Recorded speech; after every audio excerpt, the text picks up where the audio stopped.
estamos empezando este viaje en ver una mirada al Evangelio de Juan, y esta mañana en esta enseñanza vamos a estar viendo algunos principios en el capítulo 1 de Juan. Quiero invitarte a abrir tu Biblia en el capítulo 1 del Evangelio de Juan, y no solo eso, quiero animarte a estar leyendo el Evangelio de Juan en esos días, en estas semanas, leer esos capítulos que vamos a estar viendo en este estudio que nos va a ayudar. Yo sé que el Señor va a traer un aumento a cada vida, a cada persona. Es hermoso tiempo para tomar el tiempo, estar leyendo la palabra de Dios, no solo recibiendo esta enseñanza, pero parte de propósito, mi propósito en hacer este estudio es que quiero leer muchos pasajes en el Evangelio de Juan con ustedes. Entonces quiero tratar de señalar algunos de los principios que Jesús quiere mostrarnos en este libro, y más que todo, ¿sabes cuál es mi propósito, mi oración? Más que todo, quiero provocar sed y hambre en tu vida por más de la palabra de Dios. Es uno de los propósitos en hacer este estudio. Podemos verlo de esta manera. Yo estoy con este deseo de simplemente poner sal en tu lengua a través de este estudio y orar para que el Padre de Gloria te dé espíritu de sabiduría, que te dé espíritu de revelación en el conocimiento de Él. Ese es parte del propósito de hacer este estudio. Más que todo, podemos ver algunos principios poderosos, pero quiero provocar sed y hambre en tu vida por más de la palabra de Dios. Me encanta esta imagen de cómo poner sal en nuestra lengua nos da sed, y estamos sedientos por más de la palabra de Dios. Entonces, vamos a estar en este reto viendo un capítulo de Juan en cada enseñanza, y quiero empezar hoy en el primer capítulo. Puedes abrir tu Biblia en el Evangelio de Juan en el primer capítulo y mencionar algunas cosas aquí antes de leer la palabra de Dios. Pero cuando vemos el Evangelio de Juan, Juan es un libro que declara la deidad de Jesús, y eso es muy importante para anotar. El Evangelio de Juan es un libro que declara la deidad de Jesús. Este cuarto Evangelio fue escrito por el apóstol Juan. Muchos consideran que fue escrito en la última década del primer siglo, alrededor del año 95 después del nacimiento de Cristo. El Evangelio fue escrito en Asia Menor, en Éfeso, y también Juan escribió todo el libro de Revelación en la misma temporada, ¿no? Entonces, cuando empezamos a hacer un estudio de este Evangelio, sabemos que cada versículo en este Evangelio merece años y años de estudio. No te olvides que el apóstol Juan era un testigo presencial.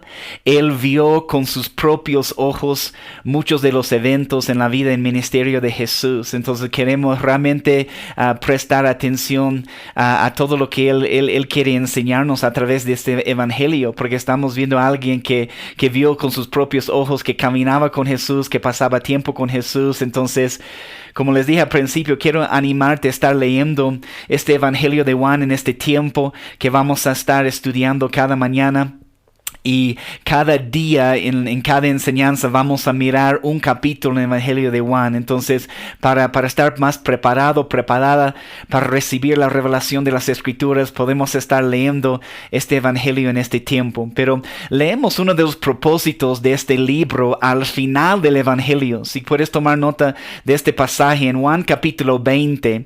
Quiero leerte esta parte, pero en Juan capítulo 20, versículos 30 y 31, vemos algo muy poderoso aquí, y dice la palabra en Juan 20:30, dice: hizo además Jesús muchas otras señales en presencia de sus discípulos, las cuales no están escritas en este libro. No nos da la información de que había muchas otras cosas que Jesús hizo que no están escritas en este libro. Pero versículo 31 dice: pero estas se han escrito para que creáis que Jesús es el Cristo, el Hijo de Dios, y para que creyendo tengáis vida en su nombre, para que tengáis vida en su nombre. Entonces vemos aquí en el capítulo 20 uno de los propósitos por los cuales Juan escribe este evangelio. Dice: para que creáis que Jesús es el Cristo, el Hijo de Dios, y para que creyendo tengáis vida en su nombre. Entonces, si podemos ir al capítulo 1, quiero leer los primeros 5 versículos. Vamos a tocar algunos temas aquí en el primer capítulo, en esta enseñanza esta mañana. Y empezando en el versículo 1, Juan 1, versículo 1, dice: en el principio era el Verbo, y el Verbo era con Dios, y el Verbo era Dios. Este era en el principio con Dios. Versículo 3. Todas las cosas por Él fueron hechas, y sin Él nada de lo que ha sido hecho fue hecho. En Él estaba la vida, y la vida era la luz de los hombres. Versículo 5. La luz en las tinieblas resplandece, y las tinieblas no prevalecieron contra ella. No, entonces es muy interesante cómo Juan empieza todo el evangelio, porque empieza con esas palabras: en el principio, en el principio. Entonces, en empezar su evangelio, en decir en el principio, Juan nos lleva al principio de todo. En realidad nos lleva al principio de todo, que en Génesis 1, versículo 1, donde dice la palabra en el principio, esas mismas palabras: en el principio creó Dios los cielos y la tierra. Entonces Juan, aquí empezando el evangelio, nos lleva al principio, a Génesis 1:1, para entender que Dios creó a todo a través de su palabra. Entendemos aquí que Dios es la palabra, Jesús es la palabra. Entonces vemos y empezamos a ver aquí el misterio de la deidad de Dios. La palabra eterna, Jesús, fue hecho carne. Vemos eso en el versículo 14. Pero Dios se manifestó en la carne. Y ese es uno de los principios aquí en el primer capítulo de Juan. En el versículo 14, lee conmigo, dice: y aquel Verbo fue hecho carne y habitó entre nosotros, y vimos su gloria, gloria como del unigénito del Padre, lleno de gracia y lleno de verdad. Entonces, desde el principio, el apóstol Juan establece este mensaje de la encarnación. La encarnación significa de encarnación de una deidad o espíritu en alguna forma terrenal, y nos muestra que Jesús estaba desde el principio. Y cuando dice desde el principio de todo, dice en el principio era el Verbo. La palabra verbo es la palabra logos, que significa el hablar, o un mensaje, o palabras. Jesús es el Verbo, Jesús es la palabra. Entonces en el principio el Verbo ya existía, Jesús ya existía. Entonces vemos en el versículo 3 una vez más: todas las cosas por Él fueron hechas, y sin Él nada de lo que ha sido hecho fue hecho. Todas las cosas por Él fueron hechas. Mira el versículo 4. En Él estaba la vida, y la vida era la luz de los hombres. La palabra también en este mismo evangelio, en el capítulo 8, versículo 12, nos dice que Jesús dice: yo soy la luz del mundo. Yo soy la luz del mundo. El que me sigue no andará en tinieblas, sino que tendrá la luz de la vida.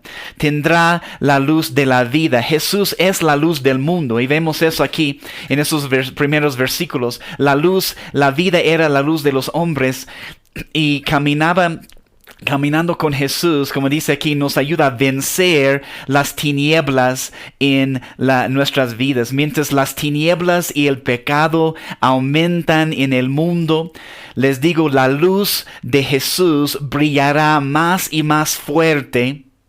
Y no tenemos que tener temor de malas noticias, de lo que vemos que está sucediendo en el mundo. Entonces nuestra oración debe ser, cuando hablamos de luz sin tinieblas y lo que está sucediendo en las culturas en el mundo, nuestra oración debe ser: Jesús, en medio de toda esta oscuridad, deja que tu luz brille más y más.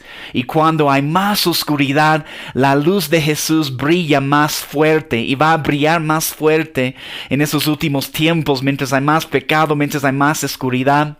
En el versículo 5 dice: la luz en las tinieblas resplandece, y las tinieblas no prevalecieron contra ella. La palabra resplandece aquí en el griego Significa hacerse visible, significa hacer conocer, significa alumbrar. Eso es lo que hace la luz en medio de las tinieblas. Es lo que Jesús hace y lo que nosotros debemos permitir en nuestra vida también. Este mundo lo que más necesita es más de la luz de Jesús, más de la presencia de Dios. Y vemos también que nuestro Padre Celestial quiere usarnos como luces aquí en el mundo, como antorchas en medio de las tinieblas, en medio de este mundo, en el lugar donde tú estás. Él quiere brillar a través de ti, usar tu vida como una antorcha para alumbrar y afectar las vidas de muchas otras personas. Obvio, no es nuestra luz, pero nosotros somos los instrumentos que el Padre quiere usar. Entonces vemos una hermosa promesa aquí, empezando en el primer capítulo, una promesa de que las tinieblas no prevalecieron contra la luz. Las tinieblas, aunque son fuertes, aunque parece ser fuertes, las tinieblas, toma nota, no pueden dominar, no pueden vencer, no pueden ganar control sobre la luz. Entonces, Juan establece esos principios aquí en los primeros versículos. Pero mira el versículo 6, y ese es poderoso. Mira lo que dice. Hubo un hombre enviado de Dios, el cual se llamaba Juan. Lo que es muy poderoso también aquí en el primer capítulo de Juan. En este evangelio de Juan, aquí en el primer capítulo, es como nos introduce al Juan el Bautista. Entonces, y vemos aquí, hubo un hombre enviado de Dios, el cual se llamaba Juan. Mientras yo estaba reflexionando, estudiando y viendo esos pasajes nuevamente, he visto algo muy, muy, muy interesante y muy poderoso. Es hermoso ver que aunque Dios envió su Hijo Jesús a la tierra para ser nuestro sacrificio, para cumplir el pacto que ningún otro hombre ha sido capaz de cumplir, vemos algo poderoso. Y es que el Padre no ha perdido su confianza en los hombres para ser instrumentos aquí en la tierra. Aun con todos nuestros pecados, nuestras falencias, nuestras debilidades, el Padre no nos ha desechado. Todavía cree en nosotros porque envía a Jesús como nuestro sacrificio, envía a Jesús para cumplir la ley y morir por nosotros y resucitar y cumplir el pacto que ningún hombre ha sido capaz de cumplir, y por eso Jesús tenía que venir como hombre. Pero me impacta que el Padre, aún en todo eso, no ha perdido su confianza en el hombre. Él quiere seguir usando nuestras vidas como instrumentos aquí en la tierra. Entonces, después de declarar la deidad de Jesús en los primeros versículos, el apóstol Juan escribe aquí: hubo un hombre enviado de Dios, el cual se llamaba Juan. Y dice versículo 7, este vino por testimonio, para que diese testimonio de la luz, a fin de que todos creyesen por él. Nosotros no somos el Mesías, Jesús es el Mesías, pero sí tenemos la oportunidad en esta vida de ser testimonios de la luz de Jesús aquí en la tierra. Dios encomienda este misterio a un hombre, a hombres y a mujeres, y Dios quiere ungir a hombres y a mujeres para traer luz y dar testimonio de la gloria de Jesús aquí en la tierra. Dios quiere soltar la revelación de quién Él es a través de hombres y mujeres aquí en la tierra. Entonces está buscando esos hombres y mujeres, instrumentos aquí en la tierra que pueden gobernar con Él aquí en su reino en la tierra. No, entonces dice en el versículo 8, hablando de Juan el Bautista, no era él la luz, sino para que diese testimonio de la luz. Somos llamados a dar testimonio de la luz, con el propósito que otros puedan creer en el Señor Jesús. Ahora mira el versículo 9. Aquella luz verdadera que alumbra a todo hombre, hablando de la luz de Jesús, aquella luz verdadera que alumbra a todo hombre, venía a este mundo. La palabra verdadera significa real, significa genuino, significa sincero. Esa es la luz de nuestro Señor Jesús. Y versículo 10, en el mundo estaba, y en el mundo por Él fue hecho, pero el mundo no le conoció. no le conoció. Eso es impactante porque Jesús vino como hombre al mundo, pero el mundo que él mismo creó no lo reconoció cuando él vino.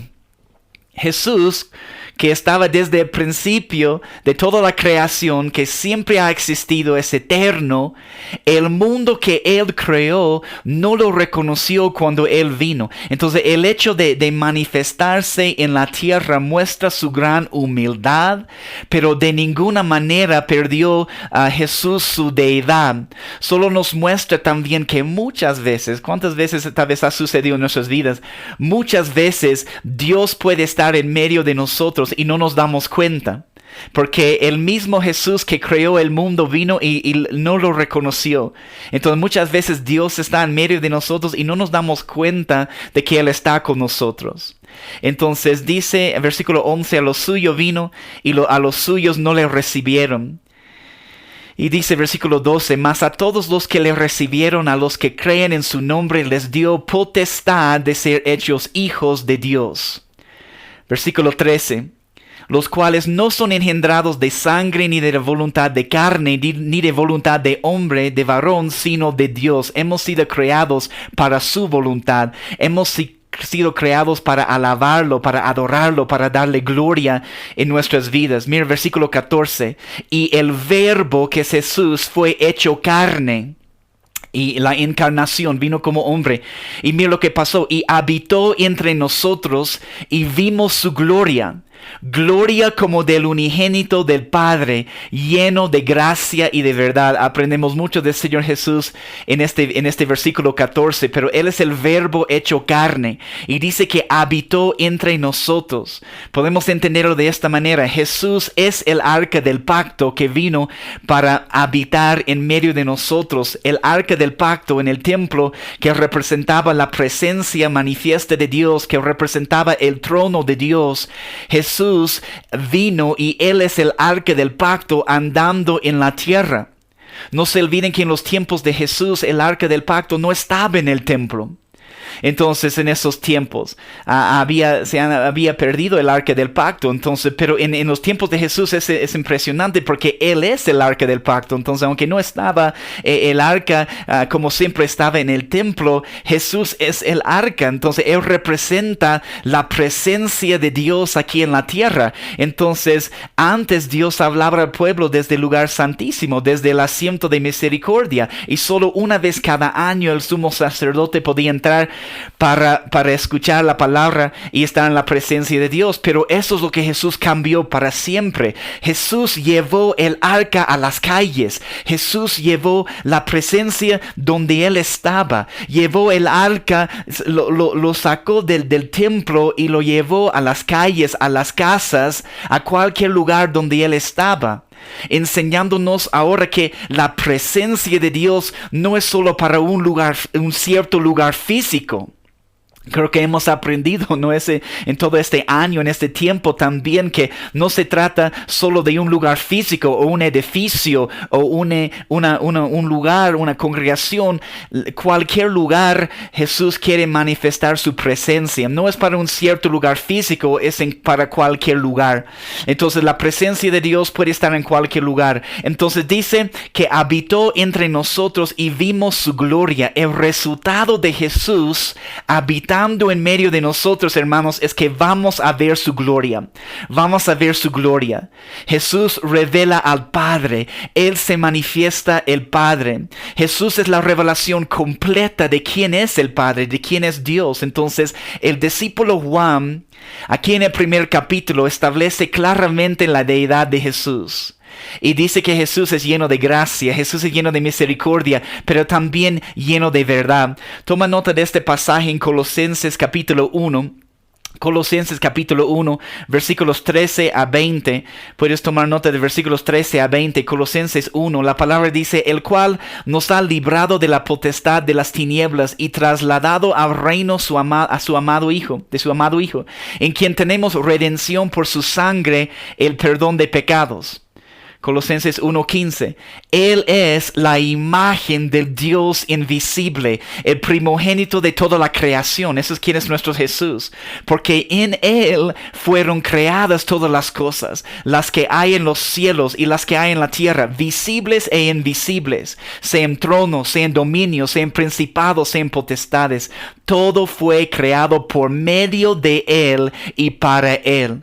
Se dan cuenta que establece que Jesús es la imagen de Dios invisible. Todo fue creado en Jesús, los cielos, la tierra, todo fue creado por medio de Él y para Él. Juan está estableciendo este principio desde el primer capítulo, ¿no? Entonces, seguimos otra vez en Juan capítulo 1, versículo 19. Mira lo que dice también versículo 19. Este es el testimonio de Juan, cuando los judíos enviaron de Jerusalén sacerdotes y levitas para que le preguntase: ¿tú quién eres? Confesó, y no negó, sino confesó: yo no soy el Cristo, yo no soy el Cristo. Y esa es la confesión de Juan. Entonces, yo no soy el Cristo. Vemos que en Jesús, una vez más, Él es la imagen del Dios invisible. Otra vez en Colosenses, no hemos leído, pero dice que en Él habitase toda la plenitud de la deidad. Toda la plenitud de la deidad de Dios habita en Jesús. Entonces, desde el principio, el apóstol Juan quiere establecer esos principios y esos fundamentos en su evangelio. Muchos consideran que este evangelio de Juan era el último evangelio de los 4 que han escrito, y que Juan estaba también dando algunos detalles que tal vez no estaban incluidos en los otros evangelios. Algunos consideran que era así. Toma nota de otros pasajes aquí. Colosenses 2:2-3. Colosenses 2:2-3 dice: para que sean consolados sus corazones unidos en amor hasta alcanzar todas las riquezas de pleno entendimiento, a fin de conocer el misterio del Dios el Padre y de Cristo, en quien están escondidos todos los tesoros de la sabiduría y del conocimiento. Están en Él escondidos todos los tesoros de la sabiduría y del conocimiento. Pero el Padre y el Hijo son uno. Entonces Juan nos habla de la deidad y también nos habla de la humanidad de Jesús, que el verbo fue hecho carne. Entonces Jesús no es solo otro maestro, Jesús no es solo otro profeta, Jesús es Dios. Jesús es Dios. Y el testimonio de Juan en el versículo 15 dice, en Juan 1:15, Juan el Bautista dio testimonio de Él y clamó diciendo: este es de quien yo decía, el que viene después de mí. Mira eso, el que viene después de mí es antes de mí, porque era primero que yo. Mira el entendimiento que Juan el Bautista tiene. El que viene después de mí es antes de mí, porque era primero que yo. Entonces, en lo natural, Jesús nació después de Juan, ¿no? Tal vez algunos 6 meses después de Juan el Bautista. Pero en la eternidad, Jesús siempre ha existido, porque Él es eterno. Él vive para siempre, ¿no? Entonces, saltamos al versículo 23. Aquí que habla más sobre quién, el testimonio que Juan el Bautista da. En el versículo 23 dijo: yo soy la voz. Le preguntan: ¿quién es? ¿Quién eres? Y él dice: yo soy la voz de uno que clama en el desierto, enderezad el camino del Señor, como dijo el profeta Isaías. En Isaías 40, versículo 3. Si quieres tomar nota de la referencia, pero en Isaías 40, versículo 3, la palabra de Dios dice: voz que clama en el desierto, preparad camino a Jehová, enderezad calzada en la soledad a nuestro Dios. Y Juan el Bautista está cumpliendo esta palabra, y él responde, dice: yo soy la luz de uno que clama en el desierto, enderezad el camino del Señor. Hermanos, Dios quiere levantar una generación como Juan el Bautista. Es tiempo de preparar el camino para el Señor, porque Jesús está regresando para gobernar las naciones.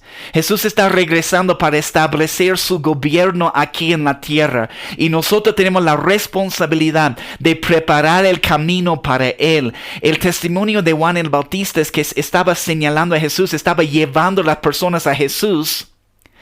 En el mismo versículo 29, en este capítulo 1, dice, el siguiente día vio Juan a Jesús que venía a él y dijo, he aquí el Cordero de Dios que quita el pecado del mundo.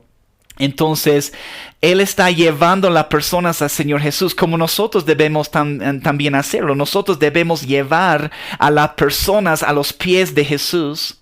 Debemos tener este mismo ministerio de ser voces clamando en el desierto, preparando el camino para nuestro amado Jesús. Jesús es el Cordero de Dios. Y eso señala Juan el Bautista, habla del sacrificio de Jesús. Y también en Apocalipsis, cuando lees el libro de Apocalipsis, sabes, habla del Cordero de Dios casi 30 veces en Apocalipsis. Toma nota, la palabra en Isaías 59:16. Mira lo que dice Isaías 59:16. Y vio que no había hombre, y se maravilló que no hubiera quien se interpusiese, y lo salvó su brazo, y le afirmó su misma justicia. Sabes, cuando Dios no podía encontrar un hombre, Él en la encarnación se manifestó como hombre para ponerse en la brecha e interceder por nosotros y salvarnos. Entonces, una vez más, Jesús es la manifestación del Padre, y como vemos en Isaías 59, Jesús es el brazo del Padre.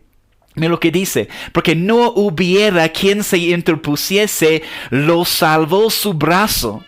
Entonces, cuando Dios no podía encontrar un hombre para cumplir este pacto, y porque nosotros no somos el Salvador, se manifestó Jesús como hombre para ponerse en la brecha, para morir por nosotros. Entonces, Él es el brazo del Padre. Entonces, a la última parte aquí del primer capítulo de Juan, en la primera parte, el apóstol Juan está estableciendo la deidad de Jesús, habla del testimonio de Juan el Bautista. También en la segunda parte del primer capítulo habla de Jesús llamando a los primeros discípulos y su encuentro con los primeros discípulos. Mira lo que dice en el versículo 38. Aquí en Juan 1:38 dice, en versículo 37, le oyeron hablar los dos discípulos y siguieron a Jesús. Y volviéndose Jesús, versículo 38, y viendo que le seguían, les dijo, ¿qué buscáis? ¿Qué buscáis? Entonces, hermanos, tenemos que responder a esta pregunta hoy que Jesús da a esas primeras personas que lo estaban buscando. Él dice, ¿qué buscas? ¿Qué buscas? Es una pregunta muy importante para nosotros. Hay que responder a esta pregunta.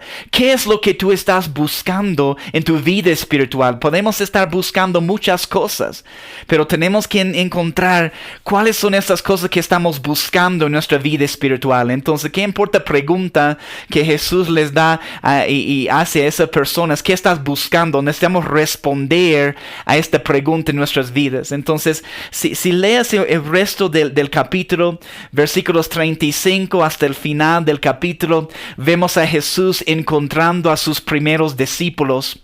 Pero quiero terminar la enseñanza hoy leyendo aquí el versículo 51, después de la experiencia que Jesús tiene con Natanael y empieza a hablar con él, pero en el último versículo del capítulo 1, dice la palabra en el versículo 51, déjame empezar en el versículo 50. Respondió Jesús y le dijo, ¿por qué te dijo, te vi debajo de la higuera, crees? Cosas mayores que estas verás.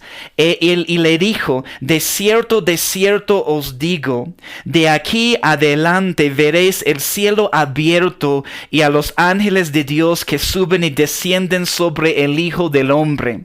Entonces quiero terminar la enseñanza hoy con esta revelación, porque Jesús habla de la escalera y hace una referencia directa a Génesis capítulo 28, si conoces cuando habla sobre la escalera de Jacob, cuando él tiene un sueño.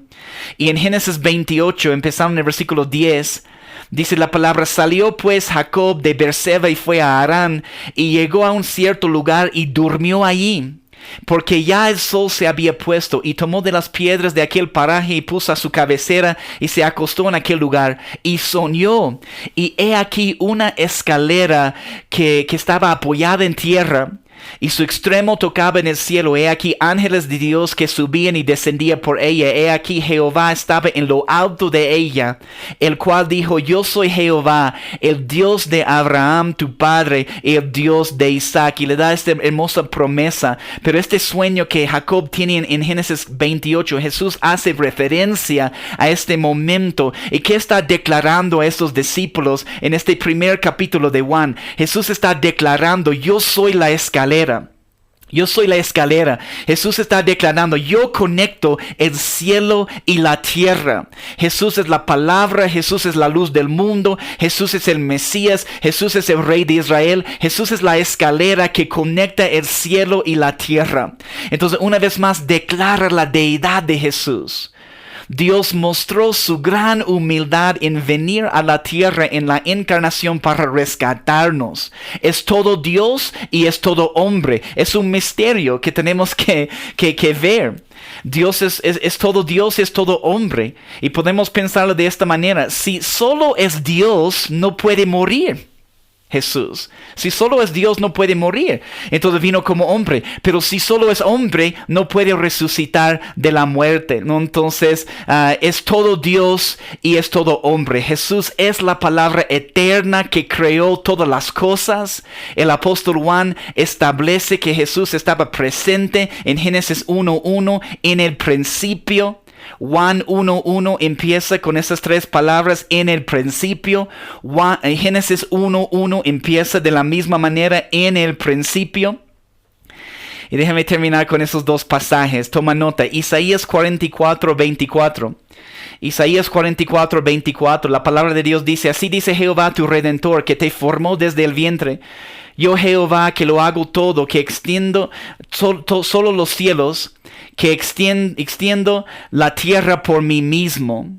Eso es nuestro Señor. Y Miqueas 5, versículo 2 dice: pero tú, Belén Éfrata, pequeña para estar entre las familias de Judá, de ti me saldrá el que será Señor en Israel, y sus salidas son desde el principio, desde los días de la eternidad. Este es nuestro Dios. Hermanos, quiero terminar la enseñanza esta mañana dándoles algunos de los puntos muy importantes para entender que podemos recibir de este primer capítulo del Evangelio de Juan. Y vamos a continuar el estudio de otros capítulos en otras enseñanzas. Pero vemos aquí en el principio, en el primer capítulo, que Juan establece aquí en el capítulo 1 que Jesús establece la deidad de Jesús. La deidad de Jesús. Y eso es un tema muy importante que vemos a través de todo el Evangelio de Juan. También vemos que Jesús es el Verbo hecho carne. Entonces habla de la encarnación. Él es todo Dios y todo hombre. Es otro punto muy importante aquí en el capítulo 1. También vemos que Jesús es eterno. Todas las cosas han sido creadas a través de Él y para Él.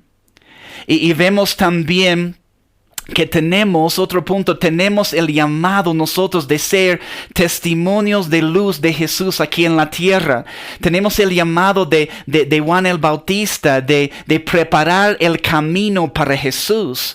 En esta generación Él está buscando hombres y mujeres que van a preparar el camino para Jesús. Y ciertamente también en el primer capítulo establece nuestra fe en Cristo como el eterno Hijo de Dios y como el verdadero Mesías y Salvador del mundo. Esos son algunos de los puntos que quiero que puedas tomar nota.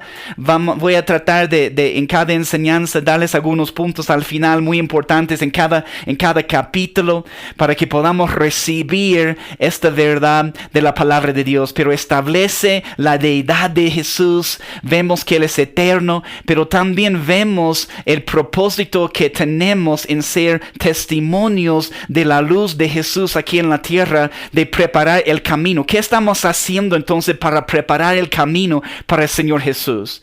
Uno de los primeros mensajes de Juan el Bautista, el mensaje del arrepentimiento.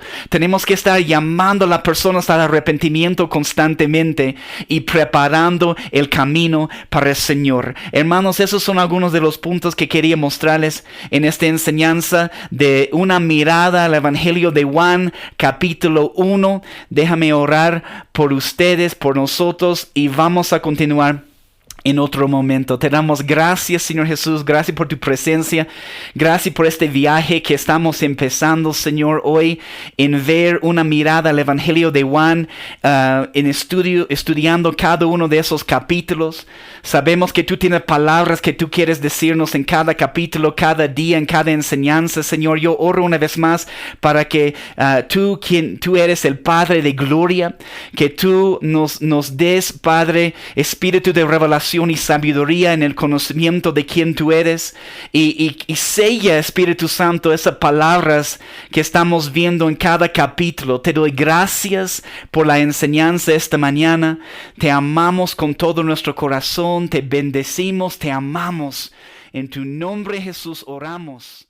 Amén.